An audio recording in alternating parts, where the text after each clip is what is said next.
All right, guys. Good team win. Now, I'm proud of our football team. I'm proud of our coaching staff. They worked very hard this week.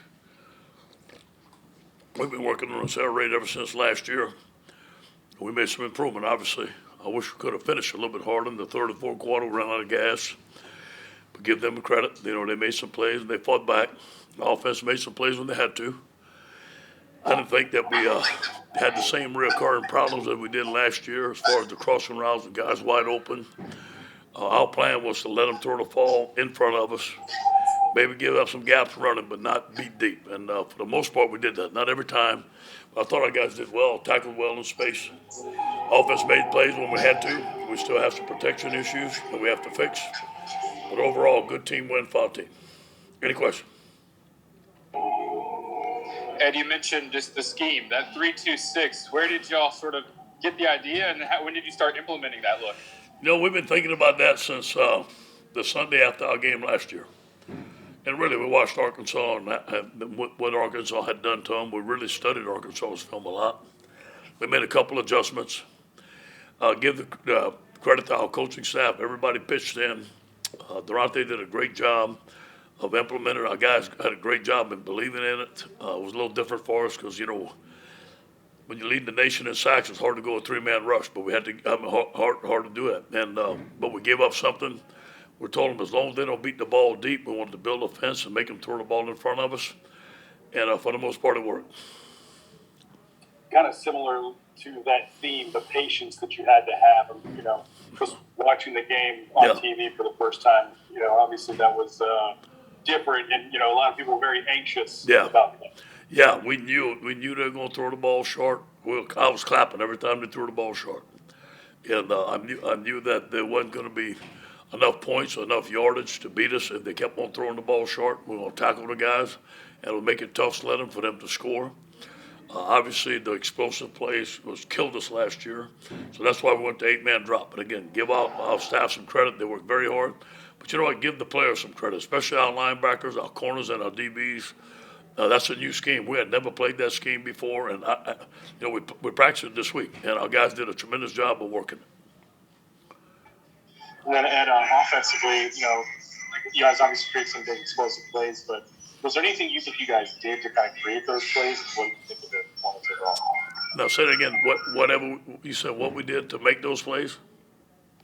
Yeah, if there's anything you guys did to kind of create those and what you saw overall. Yeah, first of all, zero blitz is gonna, they're gonna blitz, but they're gonna give you some space. But the first play in the second half was an RPO. I can hear Jake on the headset. The safety's coming down. We're gonna throw it to Keyshawn. So it was a combination of hitting them where they had open holes and great calling. That was an RPO to Keyshawn. And that was a big play. It was a pick route. Knocked those two guys down, and they was a big touchdown by 87. I think it was good play calling by offensive scheme. Still, we still have some protection problems that we need to fix.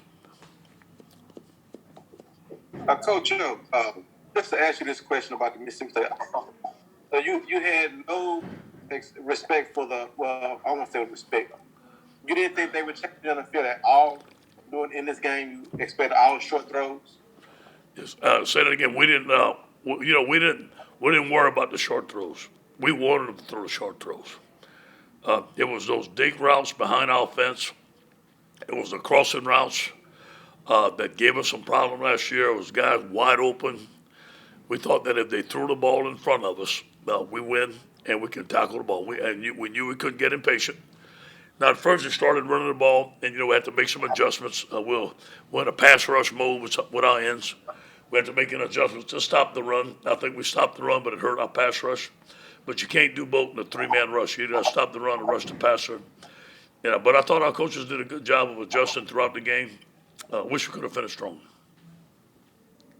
The opening drive of the game, and Cordell blocked Jake Kent. They were marching like they were down the field.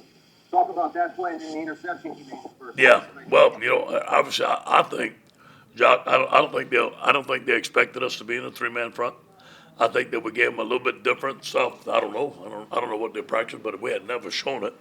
So I imagine it was a combination of us being in the right place, and it was something new that they had to adjust. But as you know, Coach Leach is a very veteran coach, and and they made some adjustments in the second half.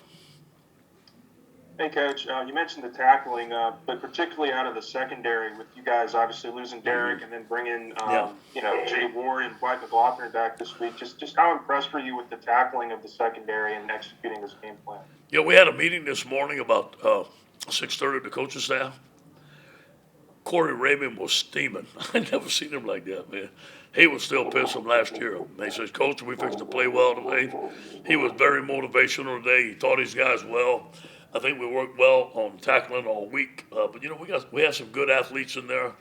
In the secondary, we've improved in our tackling. I wish we wouldn't have gave up that touchdown. We bit on a little hitch route, but we shouldn't have. There's still some things to improve.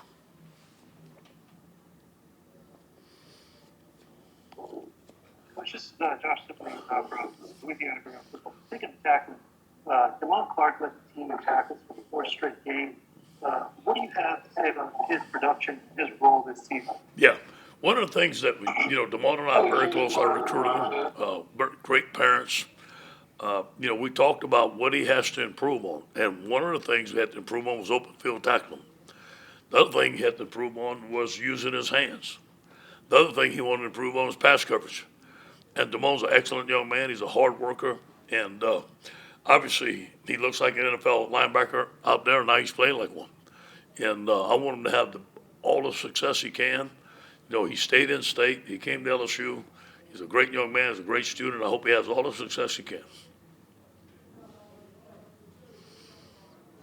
Hey, Ed, Sheldon Mickelson, the Advocate. Jock took my question about Cordell, but how did those two turnovers kind of set the tone for your defense in the first half, and how did you feel at halftime? You had to be excited at halftime. Yeah, I was excited.